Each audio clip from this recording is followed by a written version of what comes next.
चिपळूण नागरी पतसंस्थेच्या चौकशीला स्थगिती, संतप्त सभासदांचे विधान भवनाबाहेर आंदोलन. चिपळूण नागरी पतसंस्थेच्या चौकशीला अचानक स्थगिती देण्यात आल्याने सभासदांमध्ये तीव्र संतापाची लाट उसळली आहे. या निर्णयाच्या निषेधार्थ संतप्त सभासदांनी थेट विधान भवनाबाहेर धडक देत जोरदार आंदोलन केले. हातात बॅनर घेऊन आंदोलनकर्त्यांनी राज्य सरकार विरोधात घोषणाबाजी केली. सहकार राज्यमंत्री पंकज भोयर, आमदार प्रवीण दरेकर आणि फडणवीस सरकारच्या भूमिकेवरही त्यांनी तीव्र नाराजी व्यक्त केली. चौकशी तात्काळ पुन्हा सुरू न केल्यास न्यायालयात जाण्याचा इशाराही सभासदांनी दिला आहे. दरम्यान चिपळूण नागरी पतसंस्थेत मोठ्या आर्थिक गैरव्यवहाराचा आरोप करत सभासद विकास हाडवे आणि अकबर शिकलकर यांनी सहकार विभागाकडे पुराव्यासह तक्रार दाखल केली होती.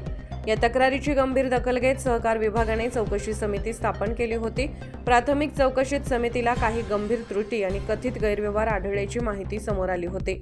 त्यामुळे अंतिम अहवालाकडे सर्वांचे लक्ष लागले असतानाच चौकशीला अचानक स्थगिती देण्यात आल्याने अनेक प्रश्न उपस्थित होत आहेत. आता या प्रकरणात सरकार पुढे काय भूमिका घेणार, चौकशी पुन्हा सुरू होणार का आणि दोषींवर कारवाई होणार का, याकडे राज्यभरातील नागरिक आणि सभासदांचे लक्ष लागले आहे.